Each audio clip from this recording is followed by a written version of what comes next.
Добрый вечер, уважаемые зрительницы и зрители. Сегодня мы собрались здесь для того, чтобы провести дискуссию «Мамы в эмиграции». Мероприятие организовано организацией «Аустауш» при финансовой поддержке МИДа Германии. И сегодня у нас с нами 4 спикерки, которых я сейчас представлю. Мария Гриц, журналистка, ведущая программ «Мама с опытом двойного беженства». Добрый вечер. Ольга Горбунова, феминистка, правозащитница, бывшая политзаключенная, мама с опытом беженства. Дарья Чурко, правозащитница, юристка, принимает участие в воспитании 2 несовершеннолетних детей. И Юлия Новацкая, психологиня, семейная психология, да, семейное консультирование. Мы таким образом сегодня построим дискуссию, что вначале я предлагаю послушать личный опыт, потому что лучшие экспертки – это те, кто имели опыт в этом. Поэтому сперва я бы хотела дать слово Марии и Ольге, и после поднять важный аспект – это право, это защита своих прав, и в этом нам поможет Даша. И впоследствии Юля, как психологиня, расскажет, может быть, есть какие-то лайфхаки, какие-то моменты, которыми мы можем себя поддерживать. Вот. Поэтому будем начинать.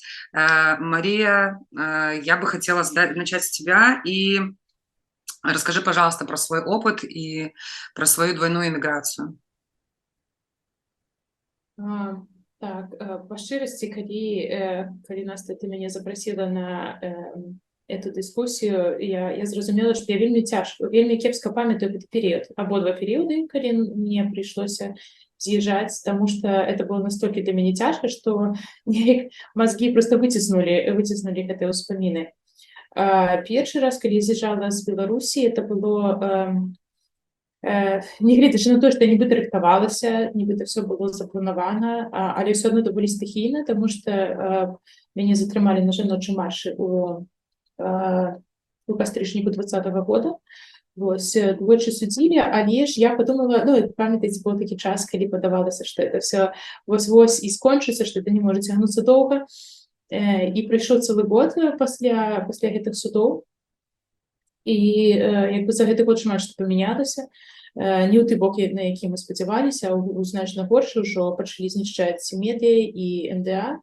І быў чорны чацвер, калі прыйшлі па маіх калегах і калежанак з Белсату, было там больш за 20 затрыманняў. Я зразумела, што для мяне это пытанне часу. Проста, мажліва, да нас яшчэ не даехалі, тому што мы жылі за Менскам. Вось, і это было такое, што я проста скапіла дзіцё, мне рэчы мае, як это была малюсенькая валізка, мае рэчы і рэчы дачкі настаялі ў лесе, таму што я не магла нават суседзям пакінуць, бо суседзі таксама былі ўжо не раз затрыманыя. Вось, і все, я з'ехала з мамай, развіталася, і все, і мы селі на цягнік, мы ехалі праз Расію ў краіну, таму што было страшна ехаць у аэрапорт. І весь наш шлях, ён заняў больш за сотні. Мы былі ўвесь час у дарозе, то бок мы ехалі цягніком у Маскву, у Маскве, з Масквы лецелі ў Анкару, потым чакалі некалькі гадзін перасадку ў Кіеў, яе затрымалі. І весь гэты час, як дзіцёнак быў у мяне на руках, ад ёй это было 2 гады. І натуральна, што яна яшчэ не цяміла, што адбываецца, але яна разумела, што я ў такім нервным стане. Яна малайчына, яна добра трымалася, это адно, што толькі цяжка даваліся чэргі, калі трэба было праходзіць які-небудзь кантроль, і я тады падумала, што яе накрывалі бесы, і нас хутка прапускалі, там, без чаргі, хутка праверялі нашы дакументы. Я нават падумала, што это класны варыянт для уцікачак, проста браць майго дзіцяці з сабой, таму што там былі такія істерыкі, што там людзі ўжо плеваць, разыскиваюць вас, не разыскиваюць, ідзіце, не крычыце нам тут. Вось. І, натуральна, мне это далося вельмі цяжка, асабліва калі вось апошні быў пералёт ужо начны у Кіеў. Моя дачка настолькі стамілася, што это пачалася, відаць, такая некантралюемая істерика, то бок не тое, што штосьці яе расстроіла, это проста пачалося жесть. І это адбылося ў самалёце, то бок я нават не магла нікуды выйти з ёй, і прыйшлі стюардесы, просто яе прычапілі да мяне поясам, такім адным словам, каб яна хаця б потом не пабіла сябе. Вось, і калі мы туды ўжо прыехалі ў Кіеў, Калі мы прыехалі ў Кіев, вось тады мяне ўжо сустракалі сябры, і ну, менавіта мы Кіеў і выбралі для міграцыі, тому што там былі знаёмыя. Ну, а па шчырасці я уязджала вось ноччу у цягніку з Мінска у чорнае небыццё. Мне абсалютна не было ніякіх планаў.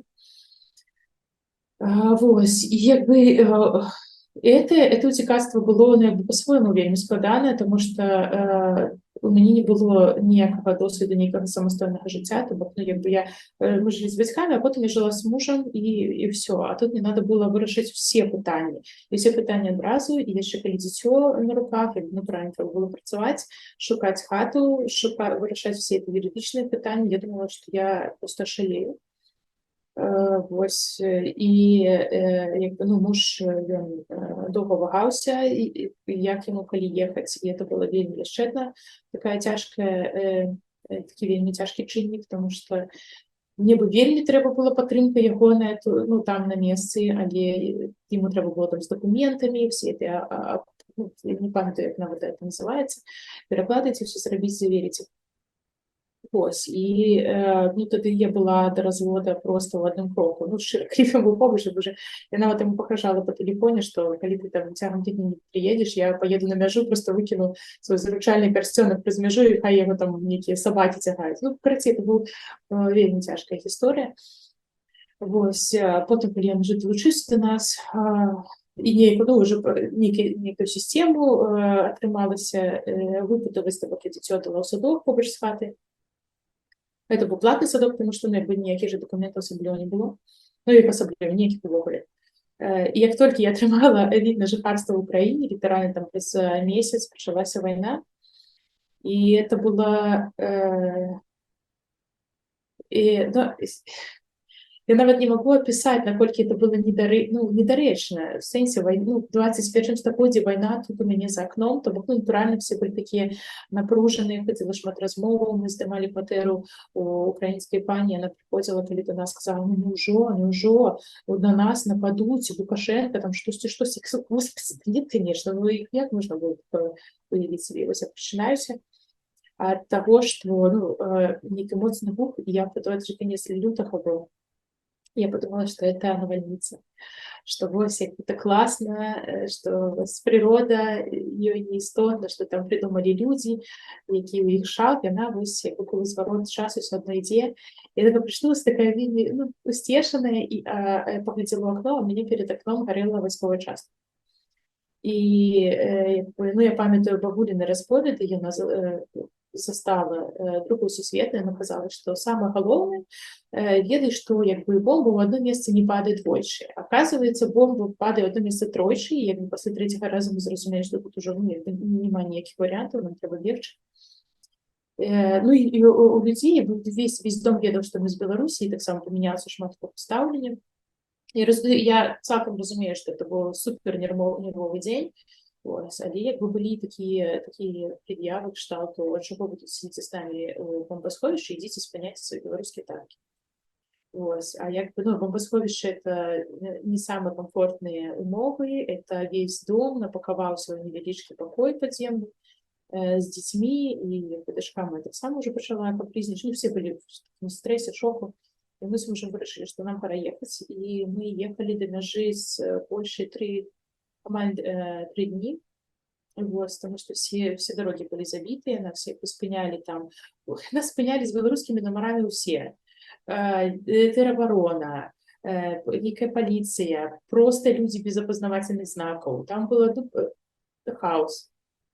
И, ну, и некоторые с образами, некоторые там, ну, с розным словом, или, я думаю, боже, самое главное, как бы не было там никаких стрел и рукоприкладств, потому что это я уже не буду. И мы нешта не думали, что эта дорога будет такой складанай, а уздоўж всей этой дороги крамы уже стояли пустые, калі мы ехали. Натуральна, что люди уже скупали все, что могли. И калі мы приехали до мяжы, мы зразумелі, что як бы, ну, есці ў прынцыпе уже няма чаго. Мы взяли с собой нейкі запас, але мы не думаем, что трое сотні мы сидим в машине. И калі мы подъехали до мяжы, самая, ну, чарга до мяжы была 25 километров. І тут мне трэба было прыняць самае, напэўна, цяжкае рашэнне ў маім жыцці, што мне трэба было зноў взяць дзіцё і на рукі і ісці адной у гэта чорнае небыццё. Потому что там нават машины не было дзе пакінуць, каб мы з мужам ішлі. Просто як, ну, ты застаешься сама сам в этой машине за складниками. И вот я снова с этой валізкай і з дзіцём. Мы вышли о 7 раніцы, недзе, а 7 вечера мы пришли. Одно, что, ну, як бы, з той, што ўжо час прыйшоў, я так трохи супакоілася, я памятаю, што вельмі было кранальна, што людзі, якія вось жылі ўздоўж этой чаргі, яны выходзілі там, хтосьці гарбату ставіў, хтосьці там нейкія буцерброды, наварыў яек, ксёндз прыехаў, цэлае ведро барща раздаваў такім ж каротніцам, як я. І ну, это вельмі падтрымлівала, хаця, ну, па шчырасці было настолькі страшна, што ўжо не страшна. Ну, я не ведаю, як гэта пісаць стан, калі ты нібыта нейкай гульні камп'ютара за нейкі фільм глядзіш проста. Вось, памятаю, як я прыйшла на мяжу ўжо туды, ну, вось да самого гэтага плота. І, ну, а шмат жанчын такім чынам ішлі, таму што, я думаю, была інфармацыя, што мужчын не выпускаюць, уже ніякай там ні нацыянальнасці, нічога. Толькі вось жанчыны з дзецьмі могуць прайсці мяжу. І прыйшлі, там сабралася вельмі вялікая колькасць жанчын, уже цемнела, станавілася халодна, а дзень быў сонечны, і, ну, як ты ідзеш 25 кілометраў шмат, уже там вся спіна мокрая, і станавілася халодна, вельмі хутка развадзілі валанцёры кастры, але натуральна было занадта мала і валанцёраў, і кастроў, і дзеці пачыналі мёрзнуць. И вот на этом холоде мамы распрыналіся, там здымалі свае курткі і плуталі дзяцей, каб хаця бы ты не пахварэлі. Вось, і жанчыны сталага веку таксама сидзелі вось каля для нас, ну, у нас там сабака была какая-то сарделька і булка.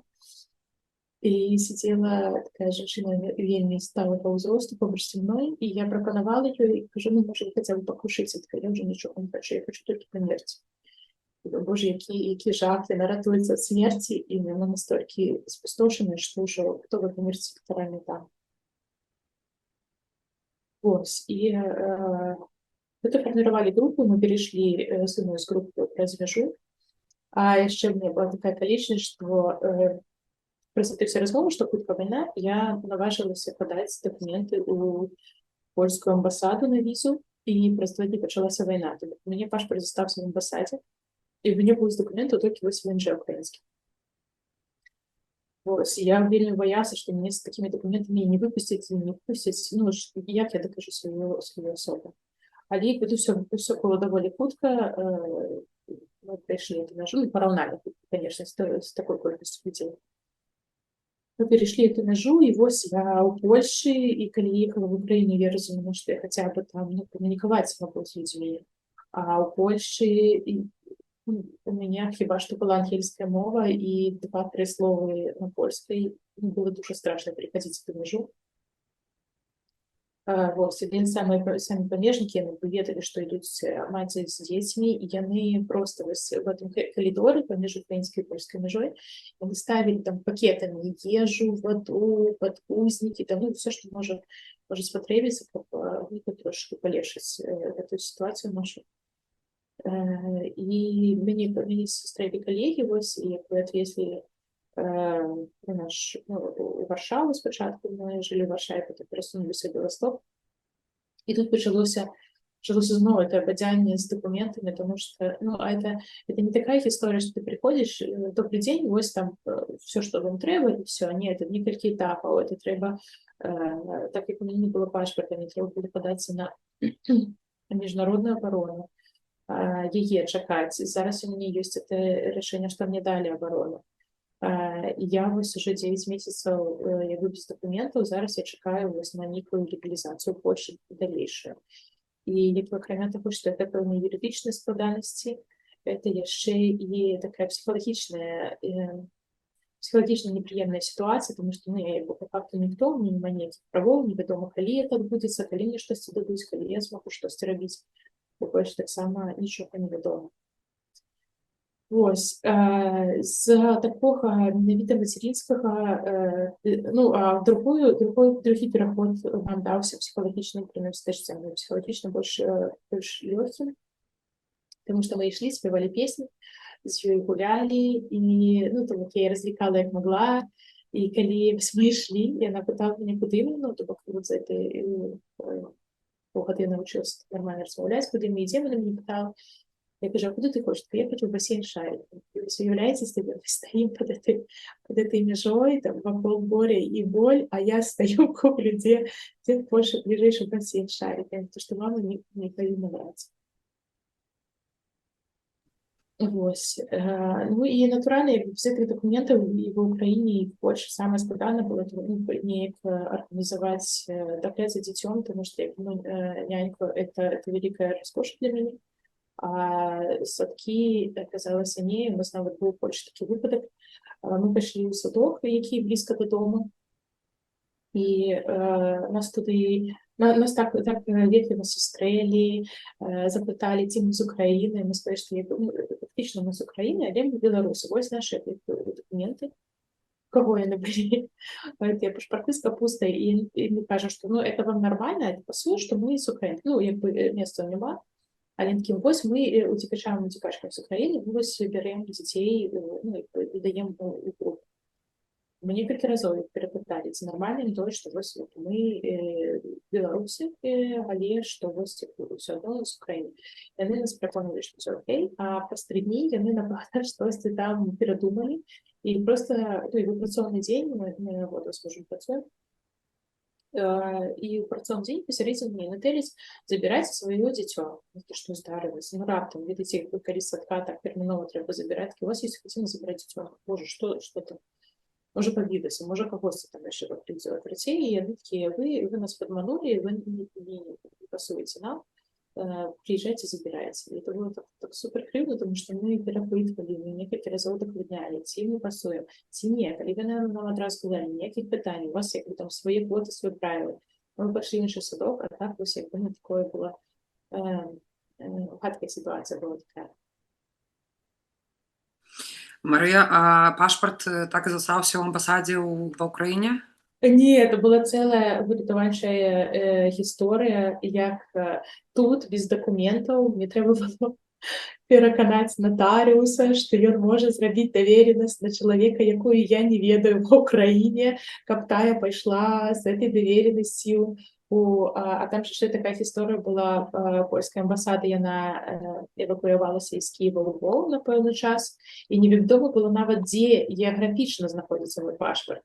То бок я рабіла на выпадак, калі ён не ў Львове, тады трэба было б ехаць у Кіеў, і эта прекрасная пані была гатова нават у Кіеў ехаць ратаваць мой пашпарт, але ж яго знайшлі ў Львове, і там яшчэ 3 чалавекі неяк потым перадавалі весты. Вось такая моц беларусаў і беларусак на канкрэтным прыкладзе. Скажы, калі ласка, колькі вы пражылі ва ўкраіне, атрымліваецца? Мы прыехалі туды ў жніўні, і вось да лютага там жылі. Ну, і ты сказала, што ну, неяк ужо ўсё там стала сістэмна і ўсё зразумела.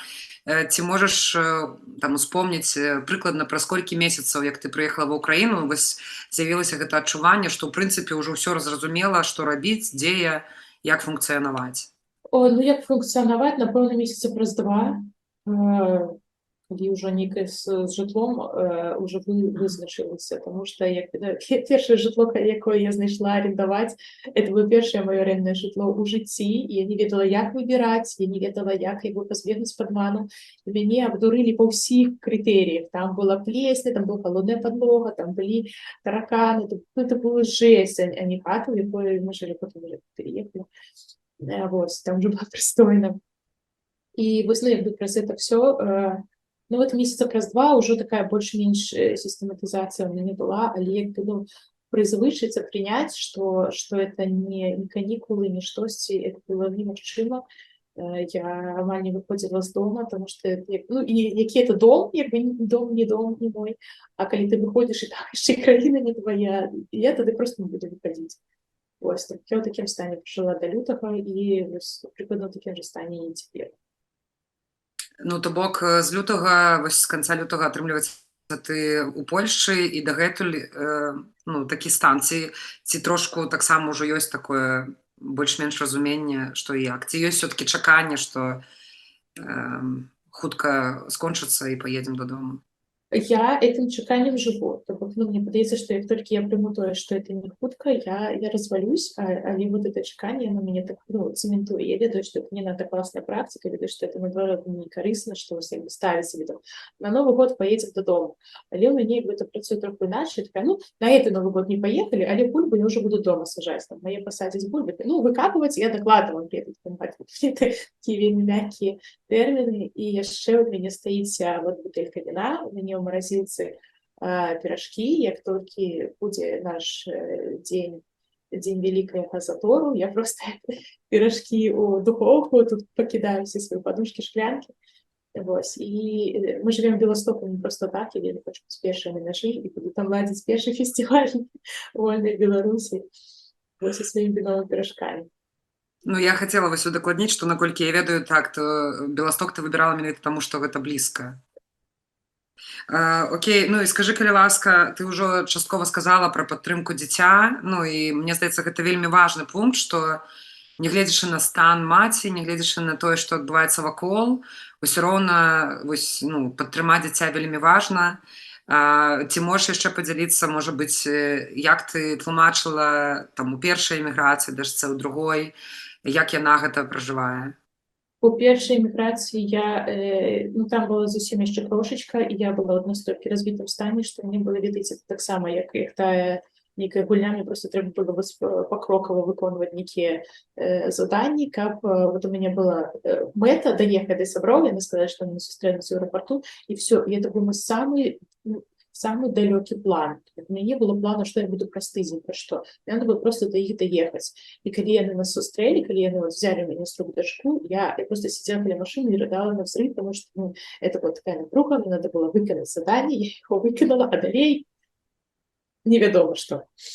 Вось, таму як бы, ну і просто спявала ей, она ненавидзіць, калі я спяваю, ну, як бы тут пытанне не да яе, хутчэй да маіх здольнасцяў спеўных, вось, і таму песенькі я не магла спяваць, у яе ёсць такая одна песня, якая мне дазваляе спяваць. Я эту песню ненавижу, потому что вось я больш за сотні спявала першай эміграцыі, і калі мы ехалі, я 3 сотняў спявала ў машыне эту песню пра вожыка, будь она проклята, ненавижу. Вот, але это як бы адзінае, што яе супакаивае. Ну, як бы і цацак мы гэтым разам взяли больше, на там, калі жылі ў Киеве, у нас соседка была вельмі такая сардэчная бабулечка, яна вязала, як она называется, вязала крючком цацки, и калі кто ведае мультик «Малышарики», вот, у нас есть вся коллекция этих малышариков, и мы не могли уехать из Киева, покуль все малышарики не были погружены в машину по сваёй вельмі.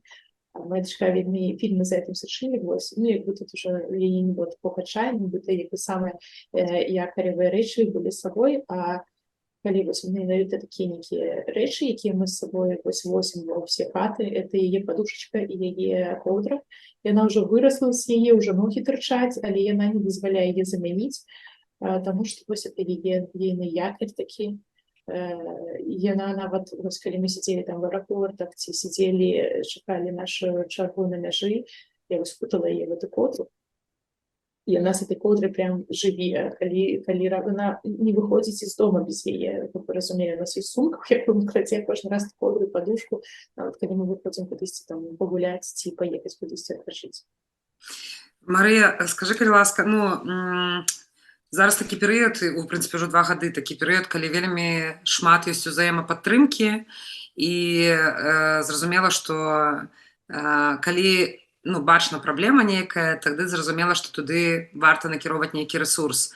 Як маці маленькай дачкі, як жанчына з падвойнай эміграцыяй, як ты лічыш, як, ну, не ведаю, грамадства альбо беларуская супольнасць, што можна зрабіць і як падтрымаць менавіта мацярок у эміграцыі? Я ведаю, што для беларусаў і беларусак вельмі папулярна казаць, мне яшчэ пашанцавала, а потым дуже разрывающая історія ідзе. але мне насамрэч вельмі пашчасціла, таму што вось я як у Кіеве і ў Беластоку у мяне нейкая супольнасць беларусаў беларусак настолькі чулівая, і па шчырасці я нас хочу табе сказаць шчыры дзякуй, таму што я не ведала, наколькі моя сітуацыя жахлівая, пакуль мы з тобой не сустрэліся ў Кіеве, не пагаварылі, калі ты сказала, што это не норма, што ты працуеш, у цябе дзіця, у цябе там яшчэ хата і все на свеце, все на табе. І Даша, я з вялікай любоўю згадываю, як ты мужна взяла на сябе на 2 гадзіны маё дзіцё, якое там разносіла твою нервную сістэму і хату. Ось, а я прямо сидела и пила каву. Это было вот те 2 гадзіны, калі я выдохнула за весь этот час шалёны. У меня было 2 гадзіны, калі такая, я прямо, сама себе гаспадыня, мне целые 2 гадзіны не надо дергаться, что там, где моё дзіцё, ці не ліжа я на дроты, ці яшчэ штосьці. Вось. А у Беластоку тут, як бы, Беласток это ж увогуле спрадвечны горад для беларускай эміграцыі, і тут ужо дыаспара, тут ужо людзі, якія ўжо не размаўляюць па-беларуску, бо нарадзіліся ў Польшчы, але як бы сама ідэнтыфікуюць сябе як беларусы і беларускі. І вось, і калі я сюды прыехала, мяне проста, ведаеце, нібыта взяли такія мякенькія пушыстыя варежкі, такія все, што хочаш, з садком, ці садкі козлы, мы там цябе ўладкуем у іншы, там дапаможам, калі трэба забраць дзіцё, там яшчэ штось, тут шчыра, это не Атрымліваецца, што галоўнае гэта ўсё-такі ўзаемадапамога, і гэта звяртаць увагу на тое, што дзеці гэта дадатковая нагрузка, як бы мы не хацелі, і даваць узаемападтрымку. Слухай, так, але вось менавіта праз гэтую ўзаемападтрымку я не надзіўлюся, наколькі моцная вот менавіта мацярінская ўзаемападтрымка. Прынамсі, вось я зараз назіраю Беластоку, пастаянна хтосьці за чымсьці дзецьмі сочыць, там, каму трэба ад'ехаць, хтосьці не паспеў з працы забраць дзіцё. Там, шчыра, у меня уже хутка будзе свая футбольная каманда вот таких вот клапов, тому што я забіраю некалькі дзяцей з садка. Супер, дзякуй, я сабе заодно записываю, каб зрабіць нейкія вынікі на канцы. Дзякуй вялікі, Марыя, за тое, што распавяла і падзялілася. Я хочу перейти, Оля, к тебе и к твоему опыту, потому что это тоже опыт вынужденной миграции, но это опыт после политзаключения. Поделись, пожалуйста, насколько можешь и чем можешь. Да, всем привет. В тех вопросах, которые ты обозначила перед этим разговором, не было делиться опытом. Опытом адаптации. Если есть что сказать больше, то да, но самое главное, да, это что помогало или что делало хоть чуть-чуть легче тебе лично, и как ты помогала, поддерживала дочь. Да, на самом деле большой вопрос, кто кого поддерживала. Моей дочке 15, и я вот сейчас слушала, Мария, тебя, и так и не поняла все-таки, как лучше, чтобы было 2 года или 15, потому что, и там, конечно, есть свои и плюсы, и минусы. Ольга, мне падаецца, што няма лепей. Ведаеш, такая ситуация, калі и так, и так. Хорошее слово, я бы сказала другое, но запикают. На самом деле, когда был уже суд, и меня выпустили в зале суда и приговорили к ограничению свободы, то есть я очень была настроена быть в Минске. Я получила дополнительную профессию. На следующий же день Влада вернулась из Литвы, и мы приняли совместное решение жить в Беларуси, эту химию.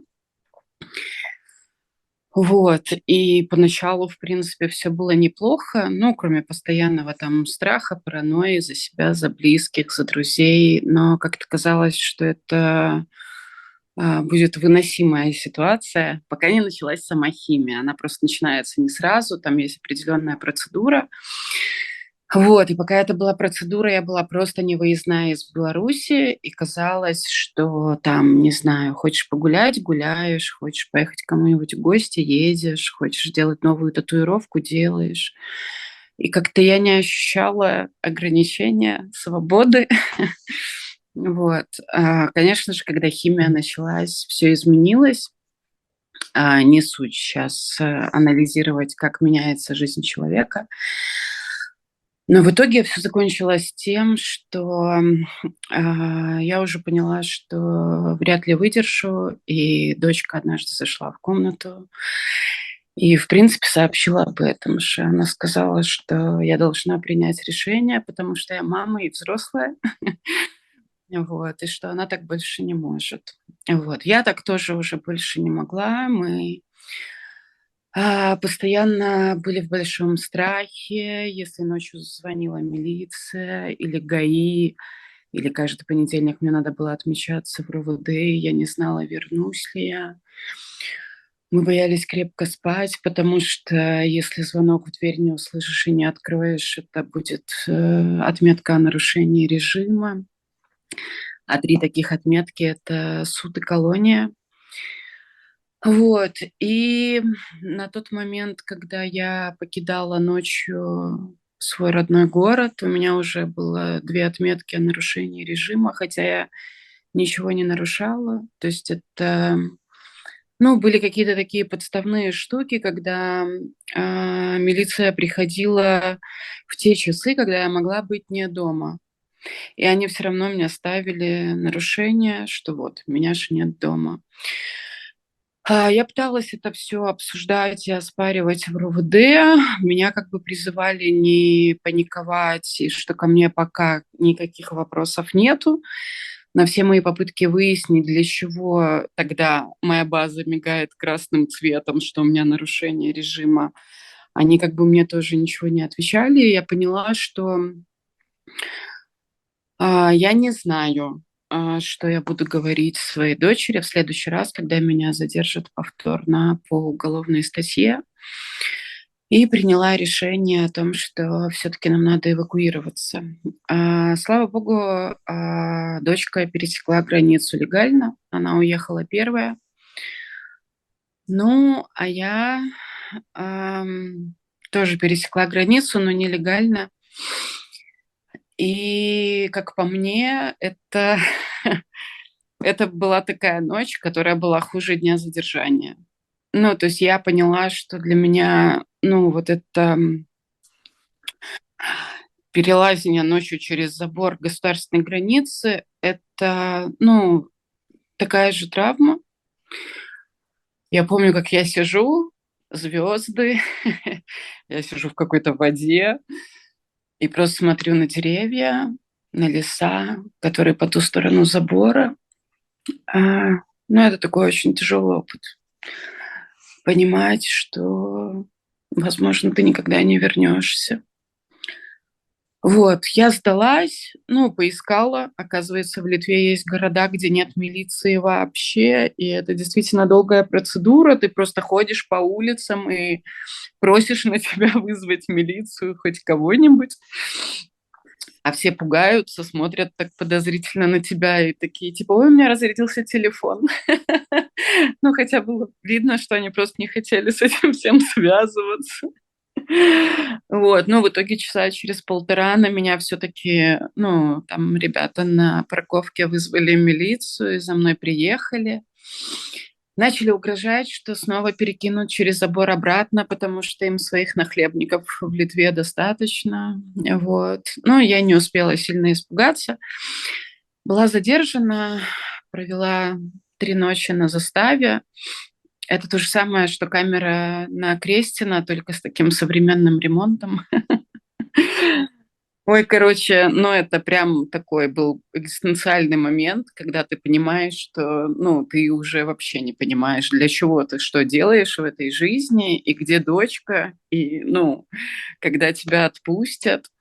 Ну, они очень такие смешные, заходят и говорят, что, ну, вы видите, камера, ну, дверь в камеру не закрывается, вы можете выходить, вы можете выйти покурить на улицу, вы можете подойти к нам спросить что-то. А я просто смотрю в окно, вижу там, ну, 50-60 человек с автоматами, ну, потому что это же погранзастава, там военные. И я просто улыбаюсь, говорю, да-да-да, спасибо, конечно, я все поняла, я выйду. Ну, а сама просто закрываюсь в этой камере и понимаю, что я не выйду оттуда никуда. Вот. Короче, потом организация, которая мне помогала, забрали меня оттуда. Я переночевала одну ночь в доме, где живут, ну, вот такие белорусские белорусы, которые вынуждены эвакуируются таким способом из страны, и поняла, что я не могу остаться в этом доме, я не могу туда привести дочку. Там, ну, такая хостельная система, по много людей в комнате. Я просто поняла, что я уже все, я не могу.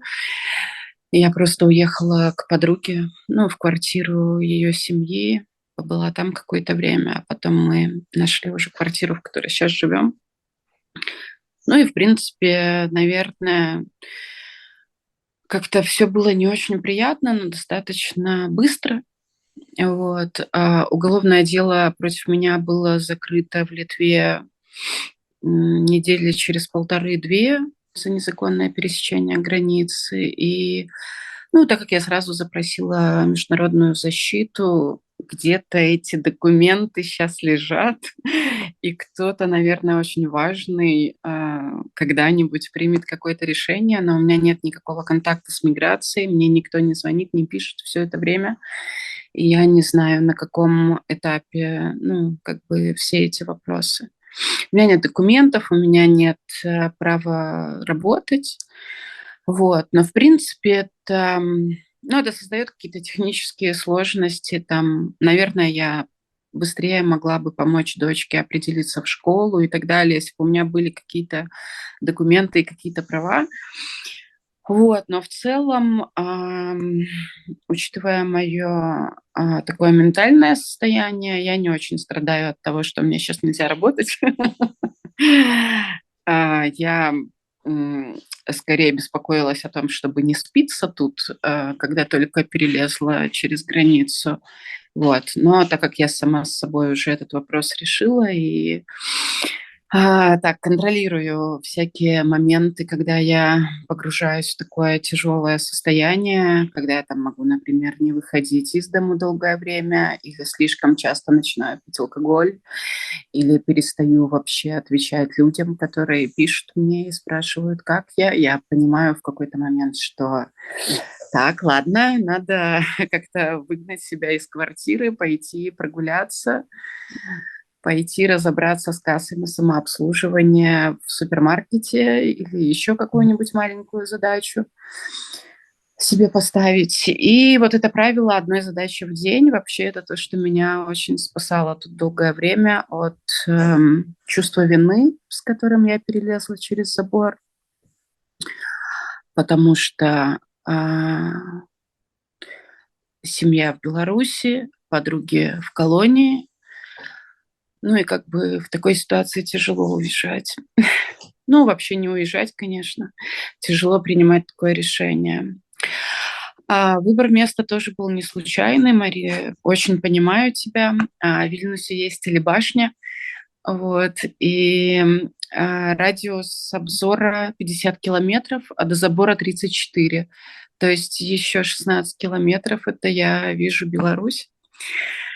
Вот, и у нас была тут эта годовщина 9 ноября, год со дня моего задержания, и мы с дочкой и с двумя моими подругами пошли туда в ресторан этот, крутящийся на телебашню. Отмечали, что это 9 ноября другое, не такое, как предыдущее.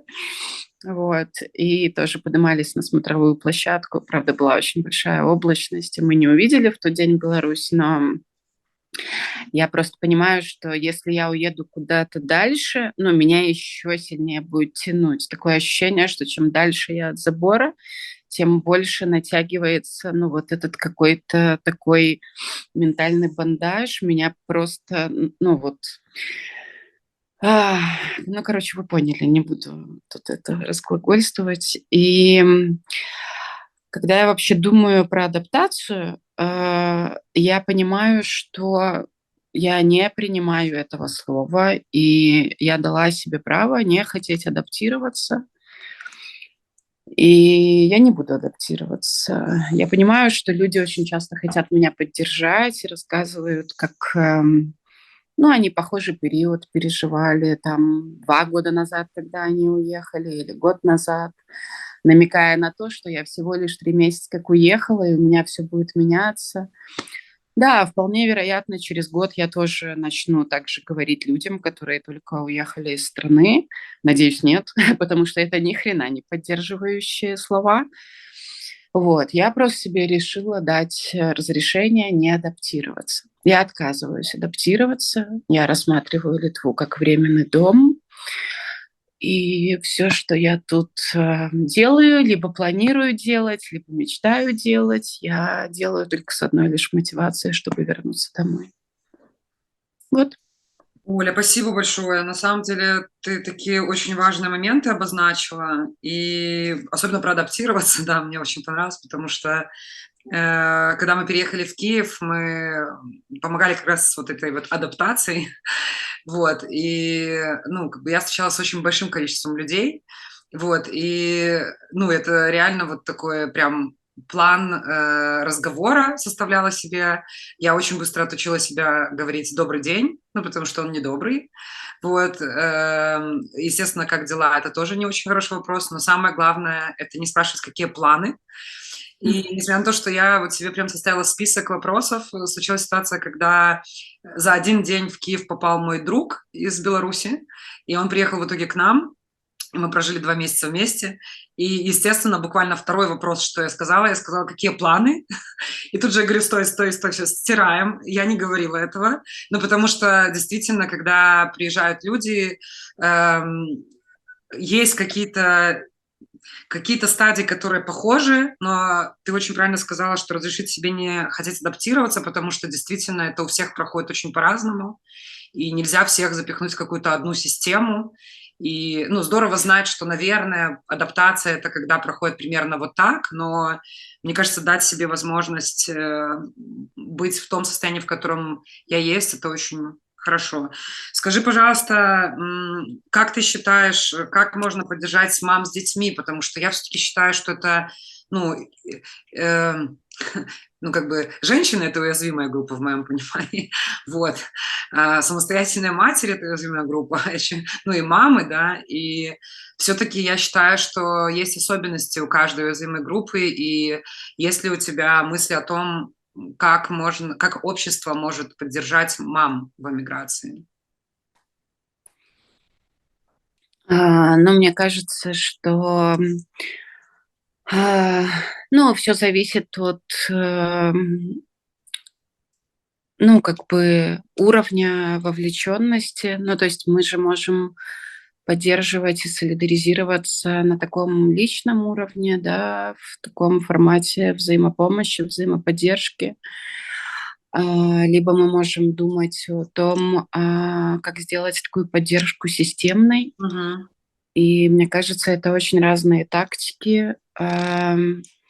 Наверное, стоит начать ну, вот с такого личного участия. И мне кажется, как и в любых отношениях, где формируются различные ожидания, очень важно быть искренними и понимать собственные ресурсы и ограниченность собственных ресурсов. И ну, как бы искренне выстраивать эту систему взаимопомощи и взаимоподдержки, когда ты принимаешь какое-то осознанное решение о том, какое время, какие ресурсы ты готова инвестировать в помощь другому человеку, либо ее детям.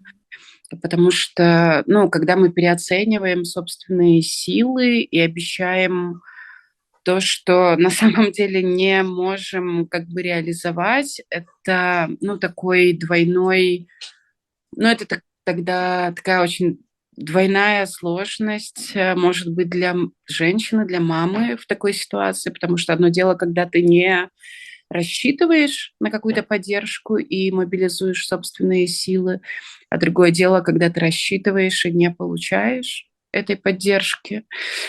Вот, поэтому мне кажется, что очень важно, ну вот осознанно подходить к этим тактикам такой личной солидарности.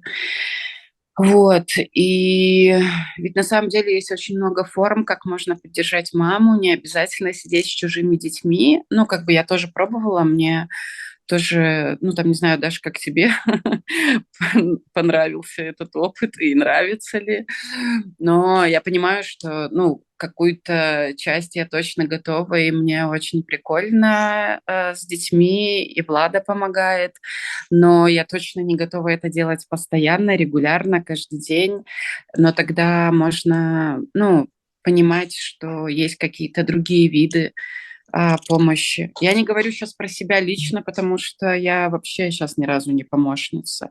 Но то, с чем сталкивалась я, когда, ну, например, был такой случай, что мы написали во Владину школу заявление, ну, не в школу, а в самоуправление Вильнюса. И они, походу, его потеряли. Но когда я постоянно звонила и пыталась поговорить с их специалистами по телефону, почему они до сих пор не отреагировали, знаете, там такой автоответчик, типа, если вам нужен тот, то нажмите 1, если тот, то нажмите 2, и все было бы классно, но это на литовском. Если кто-то из вас слышал литовский язык, вы понимаете, что я, ну, я ничего там не понимала. И, ну, как бы на аудио не запишешь, чтобы через какой-то голосовой там переводчик перевести. В общем, ну, это вот я к тому, что формы поддержки могут быть разные. Тогда я просто стояла с этим телефоном на вокзале в Вильнюсе и понимала, что просто переведите мне кто-нибудь, какую кнопку выбрать, чтобы поговорить с живым человеком. Вот.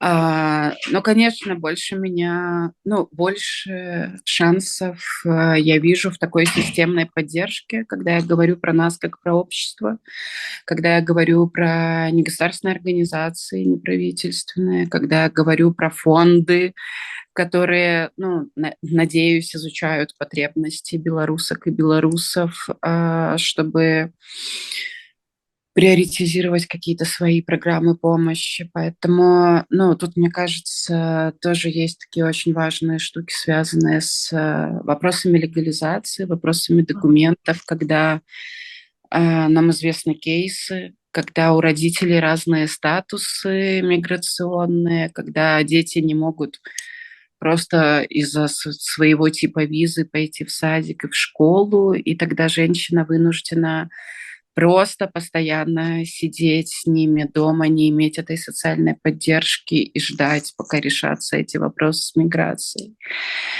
Понятное дело, что хочется думать часто. Ну вот, например, у меня так было с дочкой. Когда все спрашивали, как там Влада, я часто отвечала, что она лучше, чем я.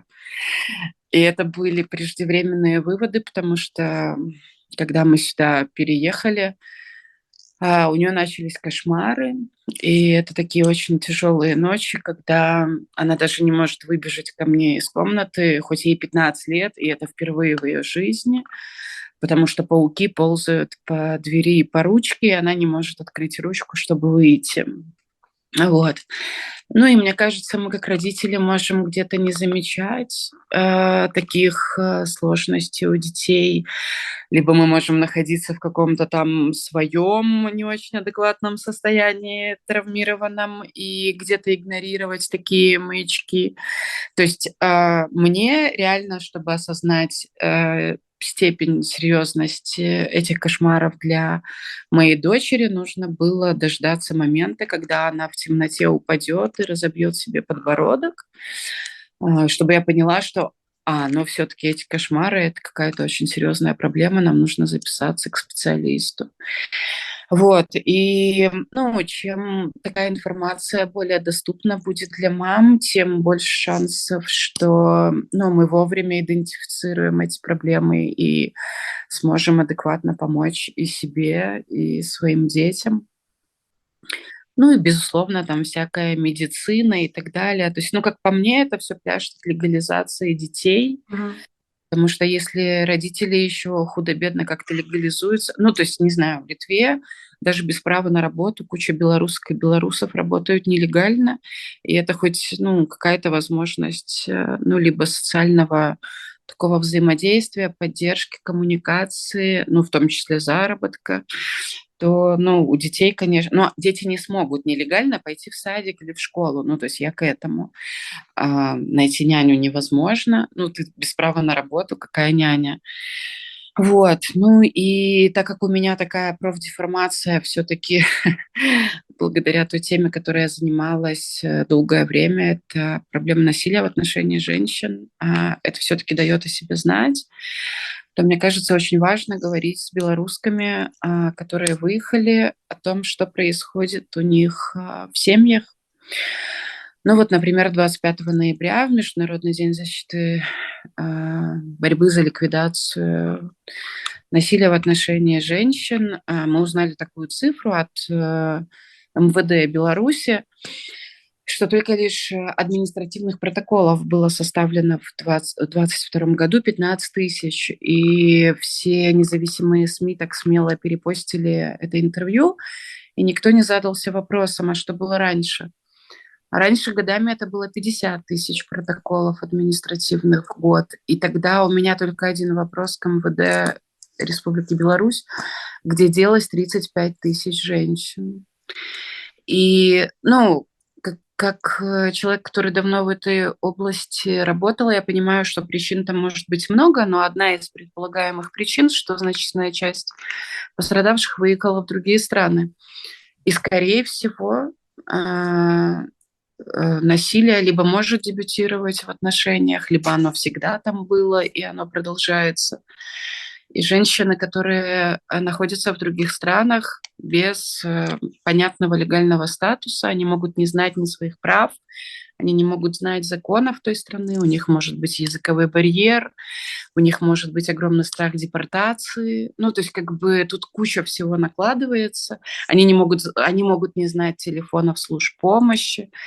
То есть это такие вопросы, которыми, ну, сложно было заниматься и в Беларуси, когда у тебя там есть все права гражданки страны. А в такой ситуации я предполагаю, что, ну, наши ж проблемы тянутся вслед за нами, вместе с нашими чемоданами. Неважно, как ты пересекала границу легально или нелегально, это просто еще больше ставит тебя в уязвимое положение.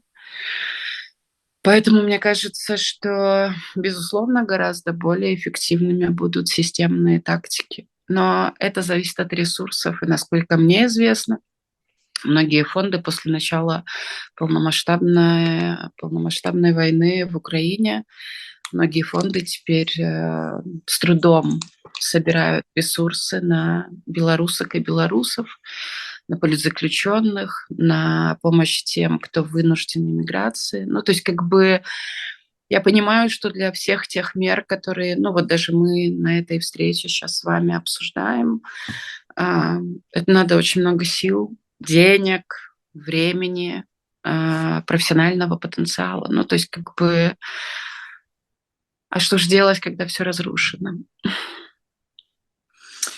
Оля, спасибо. У меня, конечно, сразу идей куча, как обычно. Вот бы только, да, найти ресурсы, потому что я подумала, как было бы здорово. Ну, я всегда, если у меня есть возможность помочь, ну, я нахожу часто такие возможности, если вдруг для этого надо 2 человека, то я стараюсь, чтобы это были белорусские. Ну, то есть кому-то надо учить язык, значит, я нахожу деньги на репетиторку, но репетиторка белорусская. Вот, и я сейчас подумала, как было бы здорово, например, чтобы белорусские женщины, которые готовы быть нянями, имели возможность за это получать деньги и помогать белорусскому, у которых есть дети. Мне кажется, такое win-win было бы. Вот. Ну и да, спасибо большое за то, что вот писать об этом, ну, писать о детях, о том, что с ними происходит. И согласна по поводу домашнего насилия и таких историй, к сожалению, ну, они приходят в разных странах, по крайней мере, в Польше точно я знаю, что такие истории есть, именно в эмигрантских. Ну, я уверена, что во всех странах, куда уехали, я, к сожалению, вчера обнаружила с ужасом, что я не помню, Баффало, чтобы я знала, где-то в Америке белорусская мигрантская семья, которая там уже, он жил лет 10, а она, я так понимаю, года 3 или 4. И, ну, по всей видимости, это он убил всю семью, и там было домашнее насилие. То есть насилие не знает, к сожалению, границ, поэтому об этом важно говорить. Оля, я бы, наверное, хотела все-таки еще поднять вопрос, если есть что сказать, потому что, вернее, я уверена, что есть что сказать, да, потому что ты очень хорошо сказала именно про мам, про людей, у которых есть дети, да, но все-таки я бы хотела наложить, к сожалению, еще один фильтр сложный – это политзаключенные.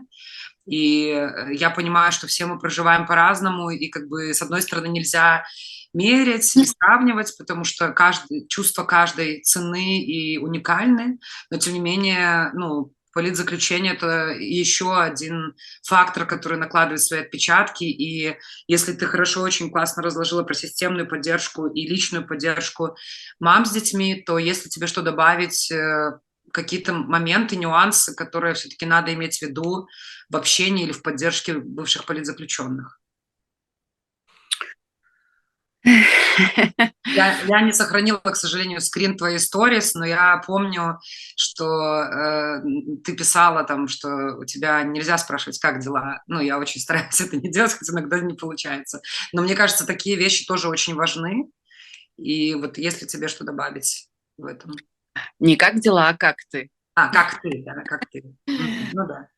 Вот. Ну, я просто не уверена, что люди готовы услышать правду, ну, в ответ на вопрос «как ты?». Вот. Как дела, в принципе, можно спрашивать. Ну, у Карины Малиновской, белорусской активистки, сейчас вот классная коллекция выйдет «Хуёво али живая?». Я извиняюсь, но тут как бы цитата, не то чтобы я ругаюсь матом в эфире. Вот, мне кажется, что да. Ну, то есть это такая, к сожалению, объединяющая история. Чем больше я слышу история от вышедших политзаключенных девушек и женщин, чем больше я читаю статы из их писем, у меня ощущение, что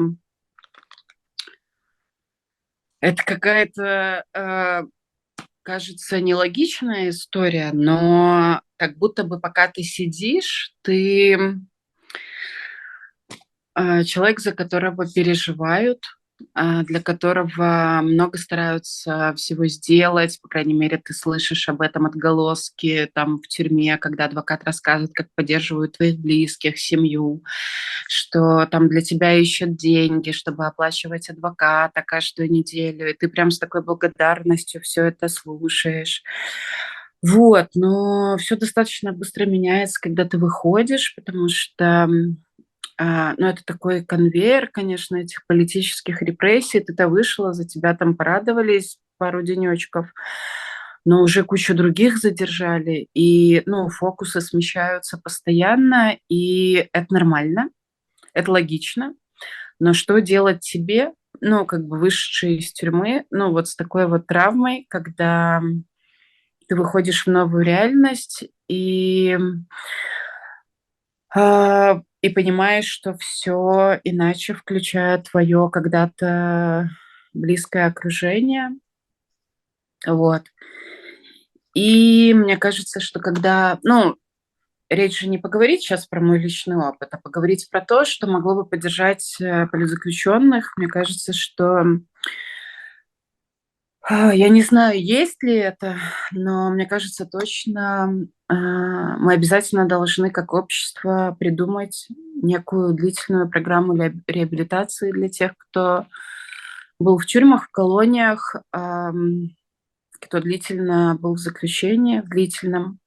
И я уже как-то у тебя, Наста, в эфире говорила о том, что мне кажется, что абсолютно логично, раз мы называем политические репрессии насилием, то и подходы в реабилитации пострадавших должны быть, ну, со схожими принципами и со схожим пониманием. Ну, например, длительность реабилитации, да, это та идея, про которую я говорила тебе раньше, что мы не можем как бы начать работать с человеком, которая полгода, год или 2 года уже отбыла в заключении, и подумать, что месяца будет достаточно, чтобы ее поддержать, и она готова уже будет выйти на работу и дальше справляться самостоятельно.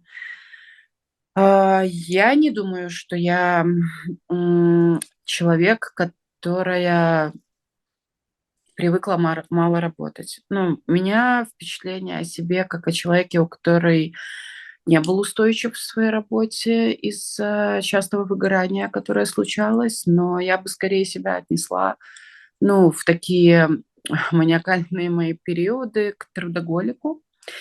Вот, и я люблю работать, и я любила, чем я занималась, но я понимаю, что у меня нету, ну, разрушено все, и нету вообще никакой ориентации, ну, вперед, нет никакой мотивации делать что-то новое, потому что нужно отгоревать и отпустить, и похоронить старое.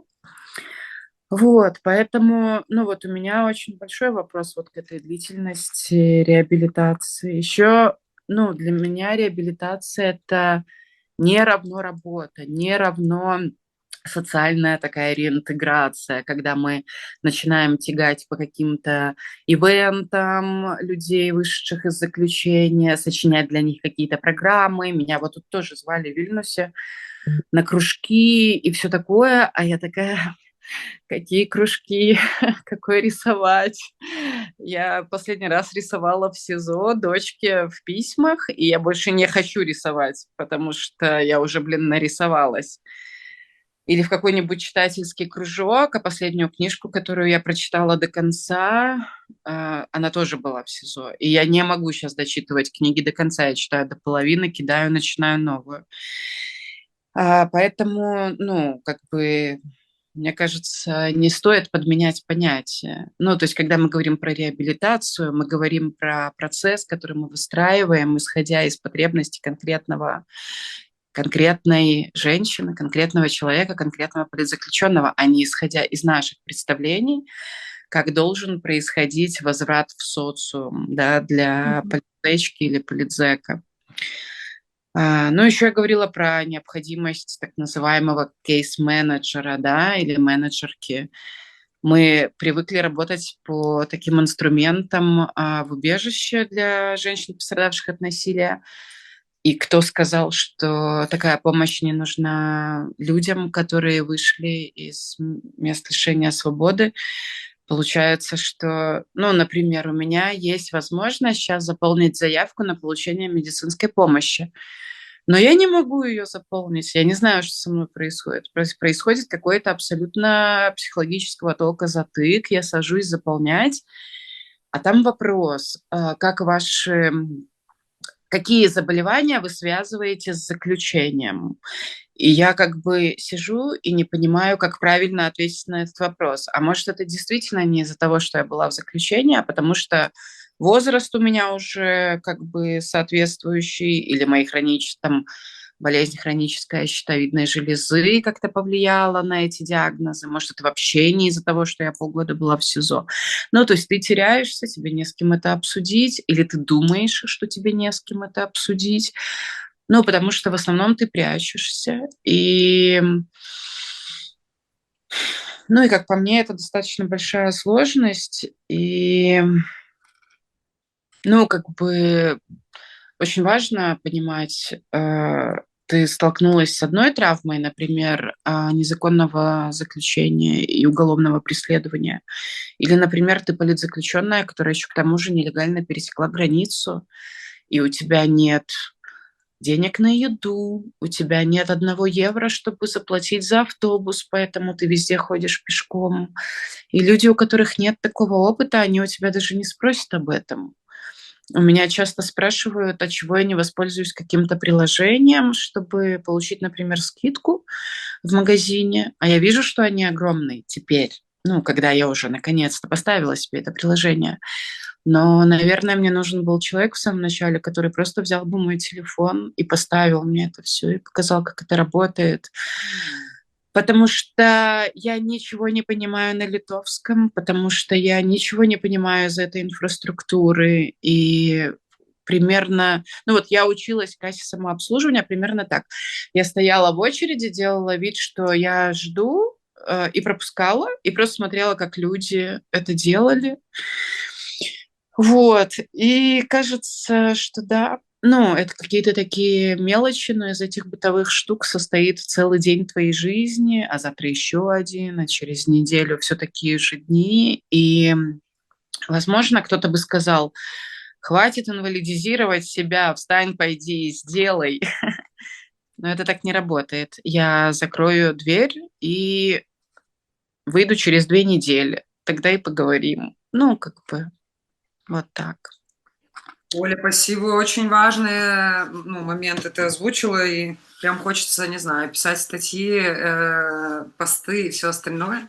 У нас есть вопрос, но я предлагаю вопрос в конце, потому что мне кажется, не кажется, я считаю, что на него могут разные спикерки ответить. Даша, я бы хотела сейчас к тебе перейти. Оля в том числе упоминала, да, вот про то, что когда ты еще и в другой стране и вообще не понимаешь ни как здесь что происходит. Важный аспект я бы хотела еще затронуть в том, что я как мама понимаю, что в Беларуси, ну, я боялась все время за свое материнство. Я боялась, что мне скажут, что я плохая мама, что ко мне придет там СОП, что я что-то сделаю не так. И я понимаю, что вот этот страх я привезла с собой в том числе в другую страну, будучи уверенной, что... Ну, у меня был опыт. Мои дети попытались ходить в школу, они никогда не ходили в школу до этого. Тут они попытались, и это закончилось так же. И я не совсем понимаю, с чем это связано. Может быть, с тем, что человек, которая работала с детьми мигрантов и мигранток, была, ну, скажем так, из постсоветского пространства, а не полька, может быть, чем-то другим, но я столкнулась с тем же. Меня просто вызвали к директорке на ковер и как бы расчленили как мать, сказав, что я плохая мать и так далее. Вот, то есть попадая в такую ситуацию, еще больше есть, мало того, что остается страх, который приехал с нами из Беларуси, так еще и есть непонимание, как здесь вообще что работает. Скажи, пожалуйста, как правозащитница, которая как раз работает в первую очередь с женщинами и с женщинами с детьми, что ты можешь порекомендовать, посоветовать, пожелать женщинам, которые находятся в вынужденной миграции? Ну, у меня нет рекомендаций, что делать, э, потому что я сама не знаю, что делать в таких ситуациях. Учитывая то, что я не мать, мне кажется, я особенно не могу рекомендовать там идти и отстаивать что-то, бороться за ребенка. Но мне кажется, что первое, что важно, это прочекать свои ресурсы, готова ли я сейчас на то, чтобы в ответ на крик или угрозы или оскорбление там какой-нибудь работницы в школе попытаться отстоять свои права. И если да, то ну, есть разные варианты, и я не знаю, к счастью или к сожалению, здесь это все работает. Оно пока не проверено, насколько оно все работает во всех сферах, потому что, ну, вот в Польше нельзя делать аборты, разумеется, что какие-то такие штуки, они будут работать плохо. Вот, но вот обращаться, ну, первое, если рассматривать с точки зрения школы, например, в польских школах не должно быть правила какой-то школьной униформы, запрета на красить волосы, делать мейкапы для детей. Ну, то есть нет такого правила, его не должно быть. Если вдруг в школе говорят, что это у нас по уставу школы, это неправда, это ложь. Мы вот с Настей ходили в парадню с ее детьми, и ей сказали, что в школе такого быть не должно. Они пытаются настаивать на том, что это, не знаю, какие-нибудь... Договоренность родителей между Ну, собой. недоговоренность, этикет, как правильно должны выглядеть дети в 10, в 13, в 15 лет, но так быть не должно. И если на вашего ребенка кричат, то вы спокойно можете идти к директору. Если директор ничего не делает, то вы идете в Беларуси называется райисполком, отдел образования, и пишете не заяву, а обращение. Поскольку, мне кажется, что самый сложный вопрос – это вопрос языка, то есть как написать, потому что я не умею говорить, я не умею писать, я не знаю польского. Мой личный пример обращения в один медцентр в Польше по поводу там, оскорбления, унижения и непредоставления мне медуслуг показал, что, не зная польского языка, можно это сделать с помощью, например, переводчика DeepL. Ну, оно может перевестись чуть-чуть коряво, непонятно, но суть будет ясна, что там, добрый день, на моего ребенка в школе накричали, директор ничего не сделал, разберитесь с этим. Я считаю, что нарушение прав ребенка. Вот. Не знаю, еще мне кажется, что это, ну вот, я не хотела давать рекомендации, но мне кажется, что самая главная рекомендация – это разделить на жизнь в страхе в Советском Союзе. Мы все воспитывались этими людьми, которые боялись, которые не могли постоять за себя. И мы наблюдаем это сейчас, то, что происходит в Беларуси, там, через интернет, через контакты, что в основном в отношении дети не воспринимаются как субъект. Это объект, давление, угроз и так далее. И здесь это работает. Просто потому, что это соседняя страна, в которой, там, я не хочу говорить, демократия победила, но в которой работают институты социальные и государственные. И мне кажется, что это самое главное, попытаться отделить это, попытаться попробовать, если вдруг в школе вот будет работница из постсоветского пространства, которая ведет себя некомпетентно, то с ней прекращать всякую коммуникацию, потому что она может на основании разговора использовать вот эти вот советские методы или, не знаю, белорусские методы, не знаю, доложить, сказать, что мать не в адеквате, сказать еще что-то, просто потому что это частая практика была в Беларуси. Я не знаю, возможно, такая практика там, в Украине или в России или еще где-то, но в Беларуси так. Вот, поэтому прекращать всякую коммуникацию и идти сразу к людям, которые говорят, которые родились в Польше, разумеется, и они тоже могут быть не окей, но институт обращения здесь работает, не обязательно знать для этого польский язык и польские законы, потому что обращение может состоять просто из «у меня случилось это, я считаю, что нарушение прав ребенка, помогите». И главное, проинформируйте меня о том, что вы сделали. Вот. Ну, мне кажется, что да. У Спасибо, нас не ты получилось очень... прочекать это, у нас не получилось проверить это с детьми, потому что, опять же, я находясь в любой стране, там, до 2020 года в Беларуси, я топила за то, чтобы все писали обращения и жалобы. Особенно по детям, потому что, мне кажется, я очень болею за детей, мне кажется, что это ужасно, то, как как государство общается с детьми, то, как происходит вообще коммуникация ребенок-государства, что это не субъект, а объект и так далее. И у нас не получилось проверить, сколько я не говорила: Наста, давай напишем жалобу, давай, это неправильно. Но я не мать, я не ощущаю этих ощущений, чувств, что там могут забрать детей, потому что я понимаю, что их не заберут. Вот. Спасибо. Я согласна с тобой, что это очень сложно, и я понимаю, что, вот, в частности, мой пример в школе, действительно, это страх того, что будет хуже, если я пожалуюсь, и поэтому я принимаю решение там что-то не делать, но мне было очень важно тебе задать этот вопрос именно с точки зрения того, чтобы разделить, что это все-таки другие страны, и мы говорим сейчас и про Польшу, и про Литву, и про, мне кажется, любую страну Европы, и про Грузию в том числе, но что все-таки, оно работает, и мне кажется, самое ключевое, что я хотела бы через этот вопрос и через твой ответ донести, что если нет ресурсов, да, я понимаю, что может быть страх, и окей, я это принимаю, но, по крайней мере, допустить, что здесь это работает и имеет смысл, мне кажется, это очень важно. К сожалению, на данный момент я не могу сказать, что есть ресурс, где собраны там, все, условно, организации общественные, которые есть в разных странах, но, тем не менее, организации есть, организаций много, организации женские, организации, которые занимаются сейчас иммигрантами и мигрантками. Да, я согласна, сейчас большинство из них все-таки нацелены на помощь украинкам, украинцам, и не всегда они готовы помочь белорусам, белорускам, но, тем не менее, общественные организации могут помогать, в том числе там, и с переводом, и с тем, чтобы сходить куда-то и заявить и так далее. Даша, есть что-то дополнить?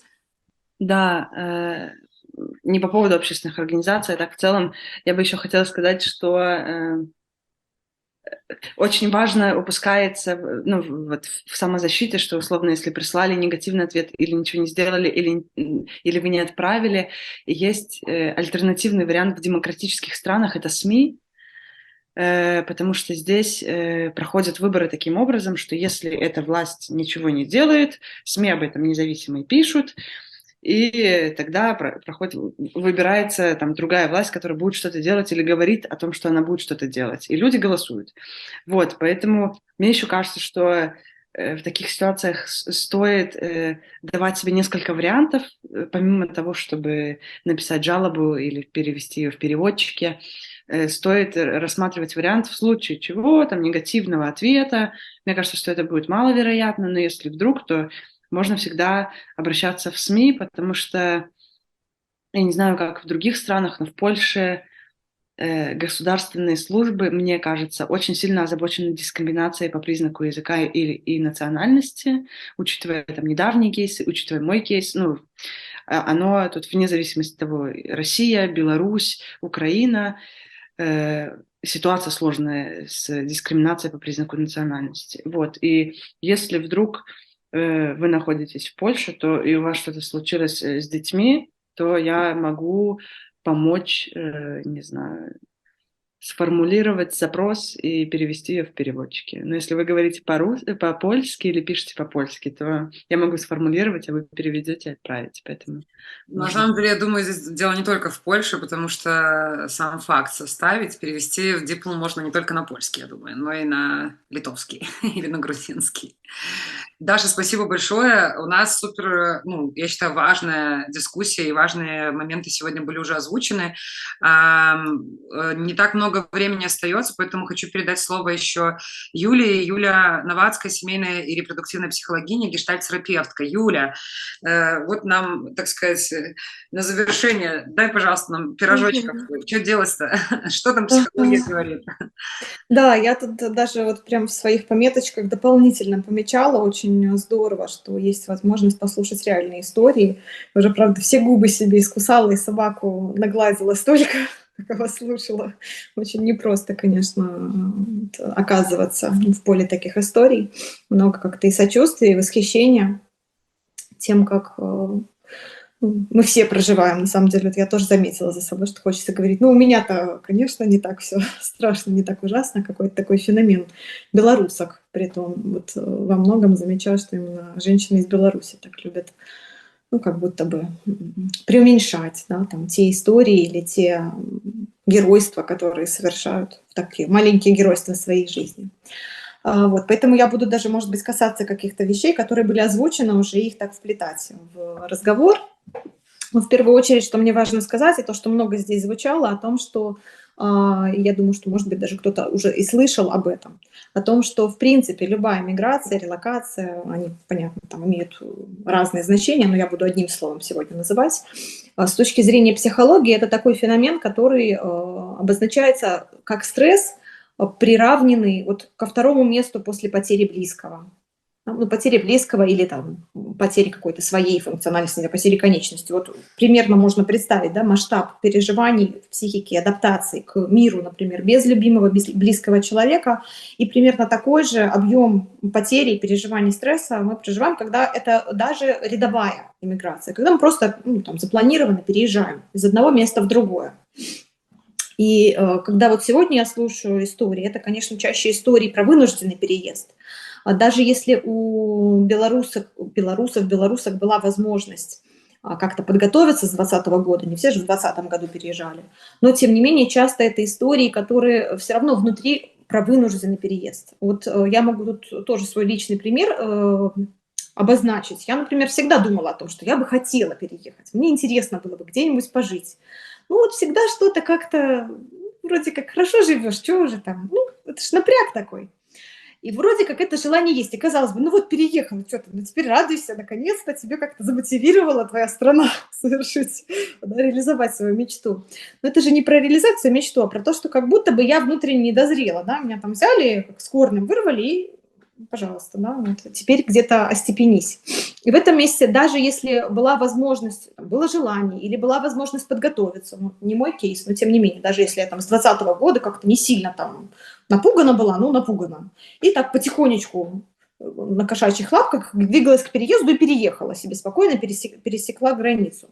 Это все равно внутренний феномен вынужденности, да, такой, когда я не сама созрела к этому решению внутри, моя психика, она не была как бы готова, ее вот подтолкнули, да, есть такой феномен насильственности. И тогда, если мы говорим о том, что любой переезд, любая миграция – это травматическое событие для психики, то, естественно, вот эта вынужденность, она накладывает дополнительные контексты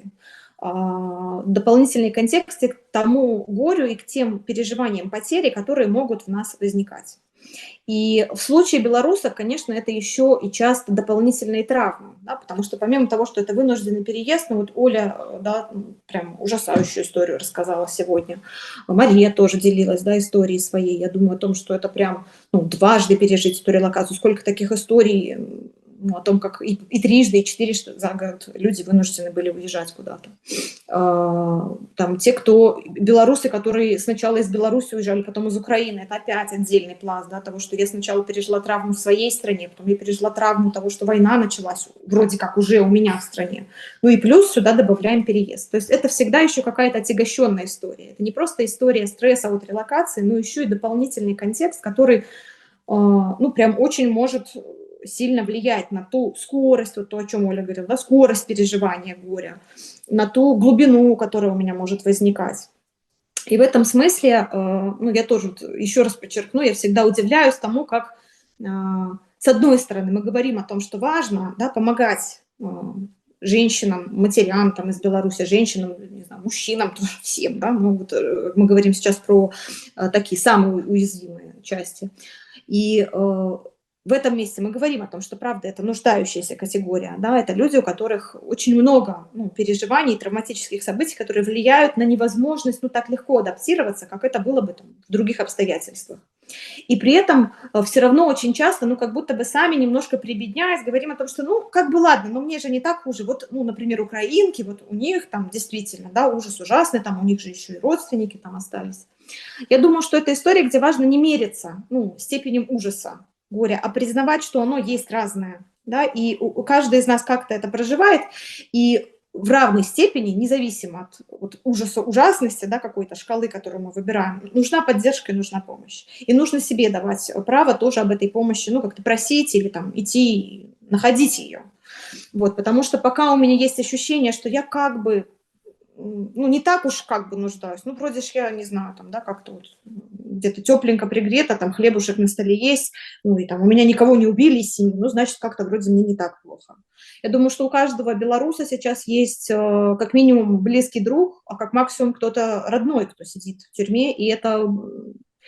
Я вот, у меня муж как раз-таки, почему мы уехали с мужем, у меня муж 24 февраля, в первый день войны, его забрали, собственно, в те же места, где многие белорусы бывали, и мы с ним обсуждали потом. Он, конечно же, пришел тоже с травмой и говорил о том, как ему было сложно там. И мы с ним обсуждали, ну, как будто тоже хотелось помериться, а кому же тяжелее все-таки? Вот, например, мужчине, который отсидел, там, или женщине, которая отсидела, или тому, кто ждал, и тому, кто знает, что очень близкий человек сейчас там, и ничего не известно, и к тебе еще прийти могут. Да, и это тоже очень большой пресс, это, вот, мне кажется, тоже кто-то сегодня из девушек говорил о том, ну, большом количестве напряжения, которое приходилось еще до переезда контейнировать. Да, огромное количество времени мы находимся в таком странном мире каком-то, как будто бы все хорошо и безопасно, и привычно, но на самом деле небезопасно.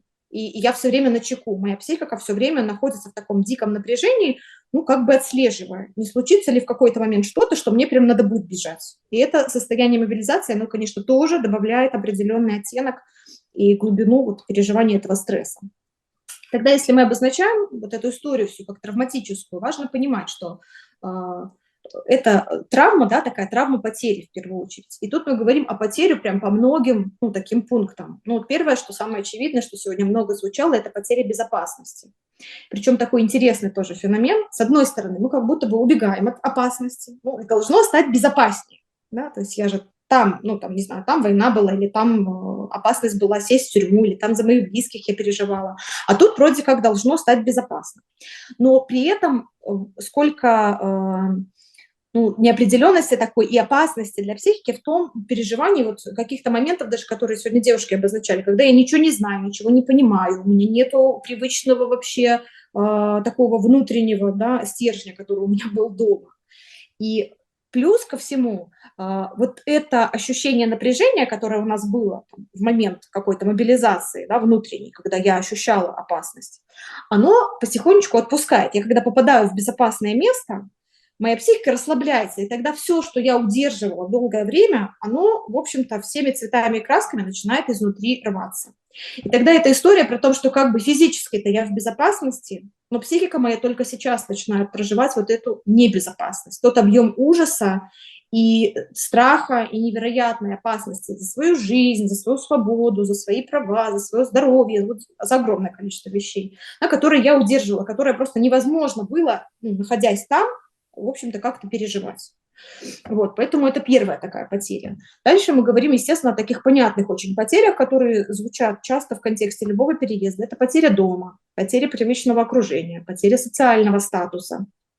Не очень большое количество людей, женщин, которые переезжают, и тем более, которые бегут, могут похвастаться тем, что их социальный статус остался прежним. Да, есть какая-то небольшая прослойка людей, но это чаще те, кто как-то там планировал все-таки переезд, или даже если не планировал, ну, там, не знаю, условно, айтишники, да, которые со своим ноутбуком приехали в новый город, ну, хоть социальный статус у них остался, там, где бы я ни был, да, моя профессия, моя какая-то социальная роль, она осталась. Но в основном у всех у нас социальный статус на какое-то время при переезде, при релокации становится иммигрант. И это явно не самый ну, такой устойчивый социальный статус, не тот социальный статус, на который я могла бы опираться или который я могла бы как ресурс, да, нести с гордостью. И тогда это тоже определенная потеря, которую моей психике нужно пережить. Ну и дальше такие, да, самые понятные вещи, потеря привычных вещей, не знаю, привычного там продавца на Комаровке, у которого я мяско любила покупать. Это вот все вроде такие мелочи, которые создают ощущение дома. Да, и когда мы говорим о том, что основная потеря при релокации – это потеря дома, вот это не только про физическое пространство, хотя и про это тоже. Да, многие из нас горюют о каких-то там любимых вещах, которые невозможно взять, когда ты с одним чемоданом бежишь, ну, тем более, когда там через реку переплываешь. Многие горюют, да, каких-то там пространствах, в которые вкладывалась душа. Но дом – это не только про это, да, это вот прям про все эти факторы, которые нужно отгоревать. Да, и чем их больше, и чем больше вот этих слоев, которые усиливают мое горе, тем длительнее и труднее, и глубже будет этот процесс, тем в нем сложнее. И я, правда, буду двигаться в этом переживании по всем классическим там фазам горевания, да, от отрицания до принятия. Ну, это по времени и по, скажем, глубине, опять-таки, очень все индивидуально и зависит и от каких-то личностных характеристик психики, и от дополнительного контекста, который существует. Вот тут тоже я хочу вспомнить Олины слова про то, что ну, там, я себе разрешаю выбирать, не адаптироваться, да, как будто бы вот эта фаза отрицания сейчас, она идет. Ну, и тогда, правда, самое такое уважительное, что можно сделать к себе, это себе признать, что я сейчас в этой фазе, и я себе разрешаю в ней быть столько, сколько я захочу, столько, сколько мне нужно. И очень важно, вот, наверное, то, о чем тоже я бы сказала про другую сторону, да, как поддерживать. Ну, как будто бы часто мы действительно не можем в горевании рядом с людьми находиться, потому что нам очень хочется, чтобы человек побыстрее уже пришел к принятию. Но это невозможно. Да? И как раз-таки чем ну, там, сильнее туда тянешь, да, чем сильнее этот канат натягиваешь, тем больше будет сопротивление. Поэтому, правда, вот те люди, которые занимаются поддержкой или работой с такими женщинами, должны учитывать, ну, что либо есть у меня этот внутренний контейнер, да, и сила, устойчивость находиться рядом с этим горем, и я тогда иду к тебе, ну, и спрашиваю, да, как ты?